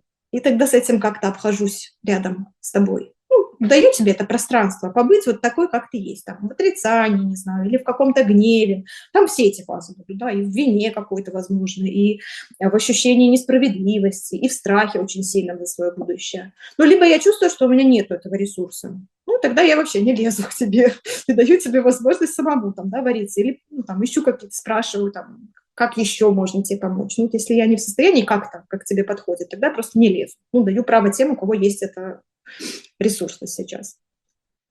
Вот. Это вот то, что, наверное, такие у меня мысли были, когда я вас слушала. Ну, а что касается каких-то таких рекомендаций, я думаю о том, что я вот сделаю такой общий экскурс, да, рекомендаций, которые будут понятны, и так подчеркну какие-то нюансы, которые связаны с материнством и с детьми. В общем-то, вот здорово, что Мария, по-моему, говорила, да, о том, что сразу ну, можно обозначить такие этапы. Основной этап такой первой адаптации, я сейчас буду говорить про адаптацию не как принятие, да, не как фазу принятия, что вот он мой дом, там все уже у меня хорошо, но про как такое бытовое ощущение. Ну все, я там уже условно знаю другую тетю Машу, которая рыбу продает неплохую, ну я уже там денькуя бардзо умею говорить без стеснения, ну как-то уже, короче, тут вот ну, не совсем как инопланетянин, примерно понимаю, что где находится, ну, там, знаю, где спать буду вечером и какую буду еду на завтрак есть. Вот эта история, правда, про 1,5-2 месяца. Ну, то есть, значит, как 60 повторений нужно сделать, ну, вот примерно около 60 дней, да, мы там проживаем, чтобы, ну, как-то вот это стало хотя бы привычным, ну, не вызывало у меня с утра состояние, что все вообще, где я нахожусь, странное место. И, естественно, это тоже сроки, ну, нужно учитывать, что они у каждого могут быть, у кого-то короче, у кого-то длиннее. Вот это ощущение, ну, принятия как проживание такого очень сильного, острого горя от потери, оно проходит по, опять-таки, тем же длительностям, которые есть и у горевания, да, около года, от года, говорим о том, что от года. То есть через год как бы должно чуть-чуть быть легче уже. Год, 1,5, может быть, у кого-то 2. Ну и опять-таки, да, если у меня там 10 вещей, о которых я говорю, если это не только про переезд, ну, нужно понимать, что на каждый, да, кусочек горевания нужно будет свое время, возможно, это будет длиннее тогда. И когда мы говорим вот про такую адаптацию, как ощущение дома, это действительно тоже, вот, соглашусь с Олей, это действительно в большей степени выбор. Да? Это не только про психические какие-то процессы, но и про мой выбор. Что я делаю для того, чтобы к этому ощущению дома прийти. Ну вот как будто если я такое растение, вырванное с корнем, да, я могу по-разному о себе заботиться. Могу поставить, ну, в какую-нибудь вазочку такую. Понятно, что я там не прорасту и не задержусь, но как-то там подпитаюсь. Да. Могу себя, не знаю, бросить куда-нибудь на подоконник и ждать, что все-таки я вот скоро куда-нибудь меня посадят, куда я хочу. Могу себя пересадить в новый горшок и начать там, не знаю, грунтовать, удабривать. И вот этот процесс, он тоже неизвестно, сколько у кого займет времени, но точно то количество выбора и энергии, которые я в этот процесс вложу, оно будет влиять. Ну, на то, как минимум, насколько мне будет в этом процессе комфортно. И тут я бы тогда предлагала делать, вот правда, акцент на такой внутренний выбор. Готова ли я делать себе комфортнее сейчас? Вот я не знаю, сколько это займет времени. Я не знаю, ну, и я думаю, что это мысли, которые многим сейчас лягут на душу, потому что мало я замечаю людей, которые готовы как-то далеко планировать. Да, вот есть надежда, а планирование вообще как бы сейчас такая последняя вещь, на которую можно опираться. Вот. И тогда я могу свою надежду, например, на то, что я вернусь, или на то, что я, ну, точно хочу в Беларусь, например, обратно, использовать как такой ресурс веру, да, то, что меня как-то греет, то, что мне дает смысл и ценности мои. А вторую часть, да, я могу выбирать, как я себя буду поддерживать здесь и сейчас. Ну, вот условно, если я не воспринимаю этот дом как, ну, навсегда, навсегда-всегда, а вот прямо сегодня, это мой дом. И тогда как я могу сделать себе здесь хорошо и комфортно? Ну, какие-то базовые рекомендации. Обычно это вот действительно там, да, как-то обживать физическое пространство. Ну, и это не только про, опять-таки, квартиру, это в том числе, ну, и про какие-то такие вещи, про, вот как я уже сказала, да, там, любимый продавец, любимый магазинчик, а где у меня тут там, любимое место, где я теперь буду гулять, пока я не могу гулять по своему родному парку в Серебрянке, например. Вот какие-то такие вещи, которые становятся, ну, хоть немножечко моими. Ну, они как-то в меня там попадают, и мне с ними хорошо. Конечно же, чтобы стать, ну, хоть чуть-чуть своим, чтобы чуть-чуть было комфортнее, как минимум, решать какие-то бытовые вопросы, а для родителей это необходимо, да, потому что у родителей гораздо больше бытовых вопросов может возникнуть, чем там у одиночного человека. Важно, ну, хоть немножко учить язык. Даже если я не планирую здесь жить всегда, даже если меня этот язык бесит немножко, как меня, например, польский, вот, но вот как-то выбираю, ну, себе сделать комфортнее. Для этого мне нужно уметь с какими-то людьми тут выстраивать коммуникацию. Тогда какой-то базовый уровень языка я выбираю все-таки, да, постигать. Расширять сеть своих контактов. И вот тоже здорово девушки делились о том, что можно находить контакты и своих, да, белорусов, с которыми как-то роднее и теплее, ну и в то же время пробовать по мере наращивания ресурсов как-то и вообще в мир выходить, да, и с местными людьми знакомиться. Вот в тех же магазинах, ну какие-то такие смолтоки, ну как будто бы, чтобы эта жизнь хотя бы приобретала такой сублимация такой привычной домашней жизни, да? Чтобы приобретала такой оттенок, что я вот уже могу. Вот у меня иногда собаку очень любят поляки все время там спрашивают, и сколько лет, и что-то такое. Это вот мои первые смолтоки в Польше, и я замечаю, что прям я уже в какой-то момент так гордо хожу и говорю, что вот у меня уже на районе тут столько бабушек, с которыми я пообщалась, и которые там научили меня, как рассказывать про свою собаку. Это приятно, может быть. Вот, естественно, чем проще нам в бытовом смысле, финансово, да, там в плане тепла, еды, тем лучше и психики нашей. Поэтому это тоже такая одна большая задача, которую в первую очередь там каждый взрослый выполняет. Ну и заботится в том числе о своем ребенке. И какое-то исследование местности, да, то есть там, посещать какие-то разные места, придумывать какие-то себе вылазки такие. Это может быть и про какую-то социальную такую проактивность, и про уединенное самостоятельное, но исследование вот того пространства, в котором я оказался. Да, насколько позволяет сейчас ресурсы. Позволяет там куда-то подальше на машине сесть, поехать или на поезде, отлично. Нет машины, нет возможности, ну, конечно, ближайший парк. Это, там, да, сначала в одну сторону сходила, мы с мужем первые, наверное, месяцы прям вот каждый вечер выходили из дома и такие вправо, влево, там, по диагонали, вот буквально все направления. И сходили, чтобы это как-то стал такой наш район, мы уже тут что-то знаем. И я думаю, что эти все пункты, они же актуальны и для детей. Но особенно если мы говорим про детей, которые уже такие в сознательном возрасте, в общем-то, вот как-то приобщать к этим моментам и детей тоже, да, то есть и исследовать вместе, и язык можно вместе учить. Естественно, детям немножко проще язык дается, может быть, они там в какой-то момент могут помогать родителям, да, изучать язык. И про дом тоже спрашивать. Нету возможности там свою комнату сделать, ну, какой-то свой уголочек, да, как ты там хотел бы, не знаю, что-то добавить, оформить. Вот мне кажется, в этом смысле в Европе очень здорово, много всяких есть. Там как-то нам, белорусам, приехать и увидеть цены в Польше прям за радость. Или всякую фигню покупать в магазине. Такую, ну, кажется, что вот какие-то точно есть радостные моменты, которые можно вместе с детьми делить. Вот. Ну и если так отдельно чуть-чуть выделить, то та коммуникация, которая может с детьми происходить в эмиграции, то вот Оля тоже задавала такой вопрос, а кому же сложнее, да, там маме, у которой взрослый ребенок, 15-летний, или у которого совсем маленький. И я тогда могу обозначить те вот типы сложностей, да, которые есть в разных возрастах. На самом деле считается, что, конечно, младшего возраста дети, они гораздо более гибко воспринимают переезд. И вот именно в плане самой такой адаптации к новому пространству у них как-то возможностей, ресурсов больше.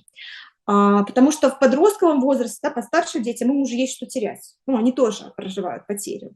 Потому что если у ребенка, ну, маленького, весь его такой мир, это мама, папа, и, в общем, то, что тут происходит, то у взрослого ребенка у него уже большой свой мир есть. Свои друзья, свои места, свои какие-то там тусовки, свои классные вещи. И вот с этим всем тоже ребенок, сталкиваясь, ну, проживает свое горевание. Тогда родитель тоже оказывается тем человеком, ну, который как будто бы тоже может хотеть неосознанно, ну, побыстрее задать вопрос, как ты, и услышать, что все окей.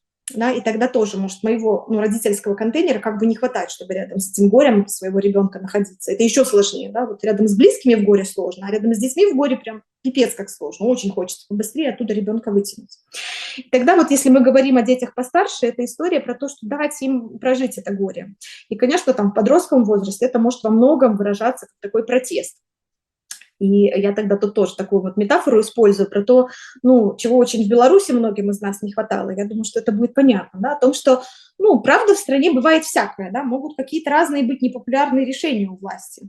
Но это же история не про то, что, ну, как бы такого не может быть. Да? Мы все взрослые люди, мы понимаем, что власть может иногда, ну, родительская, да, взрослая фигура, она может принять разные решения. Например, там, по каким-то своим причинам принять решение переехать. Но хочется, чтобы была возможность выйти и сказать, например, что я с этим не согласен, мне это не нравится, мне это не подходит, я не хочу так. И вот это право желательно и своим детям тоже давать. Ну, у них есть право, да, на отреагирование такое, на свой такой мирный митинг, мирный протест. Да, можно там задать как-то, ну, форму этого протеста, понятно, можно крушить там, свои бить не надо, но сказать о том, что ты имеешь право на эти чувства, это точно очень важно. И давать это возможность, и это время, вот этот протест внутренний там, или какую-то другую форму, да, переживания этого горя проживать. Вот. Если же мы говорим про детей помладше, то, естественно, тут в первую очередь будет история о том, что для него вот этот мир – это его родители. И тогда очень важно, ну, чтобы вот родитель, ну, находил в себе силы этот мир сохранять. Ну, следовательно, какие-то свои переживания, находилась, как о себе позаботиться в первую очередь. Это тоже часто, ну, как будто бы сложно, как будто бы очень хочется много чего делать для ребенка, и тогда вот особенно, ну, мамы прям, они в мирное, обычное, нерелаксационное время очень сильно этим страдают, там, в первые годы материнства. Ну, как будто я все ребенку, все для него, последнее.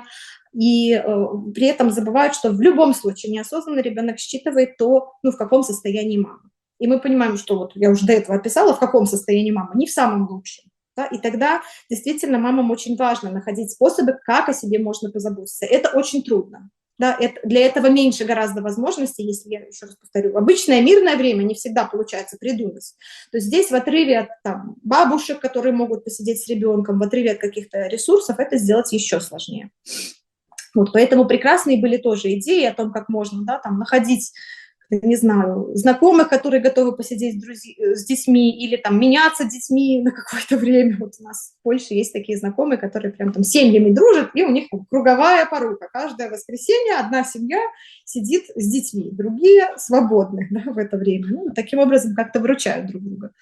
Вот, поэтому в этом месте тоже ну, такая взрослая родительская задача, в первую очередь, заботиться о себе, ну и, исходя из этого, черпать ресурсы для заботы о детях.